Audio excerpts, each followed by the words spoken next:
During the Second World War, the Germans would nickname Britain's short Sunderland flying boat Das fliegende Stachelschwein, meaning the flying porcupine, because of its strong defensive armament.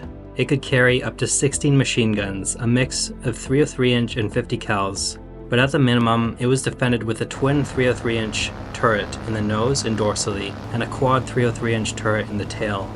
At maximum, the Sunderland would also have 4 forward-facing fixed 303s, and in the fuselage, 2 side-facing 303s and 2 50 cals. It was very much a bristling porcupine of sorts. On June 2, 1943, an RAAF Squadron Sunderland was flying over the Bay of Biscay. Around 1900 hours, 8 Junkers Ju-88s were spotted. Immediately, all ordnance was dropped, and full power was applied in an attempt to escape. It was an AV-1, and the only sensible thing to do was flee, but the Ju-88s would catch them. During the engagement, the Sunderland downed 3 Ju-88s and badly damaged 3 more.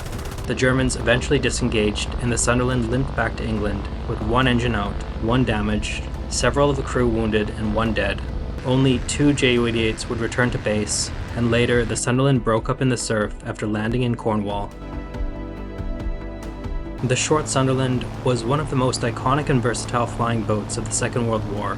Developed by Short Brothers for the Royal Air Force, it was designed to meet an Air Ministry request for a long-range maritime reconnaissance and patrol aircraft. The Sunderland was derived from the civilian short S-23 Empire flying boat, which was re-engineered for military use. First flying in October 1937, the Sunderland entered service the following year. For its time, the Sunderland was big. It had a wingspan of 34 meters and was 10 meters high, and was initially powered by 4 Bristol Pegasus 18 radial engines. The last variant, the Mark V, would be upgraded with 4 Pratt & Whitney R1830 twin Wasp engines, each producing 1200 horsepower. The engines would be attached to wings mounted high on the fuselage in order to keep out the water. The Pratt & Whitneys gave better performance and could maintain altitude even if 2 were out, though the Sunderland Mark III would be the most commonly used variant with 461 built. It would play a key role in countering the German U-boat threat and was operated primarily with RAF Coastal Command. Common uses included anti-submarine patrols, convoy protection, as well as search and rescue missions. Operated by up to 11, crews could be on patrol for up to 14 hours and cover distances of nearly 2,000 miles. Being away for so long, luckily the Sunderland was equipped with many amenities, including 6 bunks, a galley, and even a flush toilet.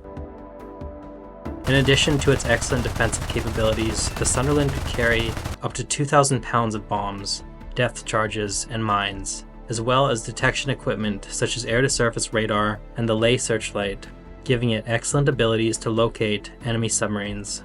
After World War II, Sunderlands would continue to see service. During the Berlin airlift, Sunderlands transported nearly 5,000 tons of supplies, and during the Korean War, RAF squadrons conducted nearly 900 sorties, and even remained in service with the Royal New Zealand Air Force until 1967. Some were later converted into short Sandringham civilian airliners. The short Sunderland played an important and successful role during World War II, and remains one of the most well-regarded flying boats of the era. Yet, despite success, the rapid evolution of aviation and the expansion of new airport infrastructure around the world would eventually render such large, magnificent flying boats less than necessary. Land-based aircraft became faster, more efficient, and easier to operate, and the era of the flying boat would quietly come to a close.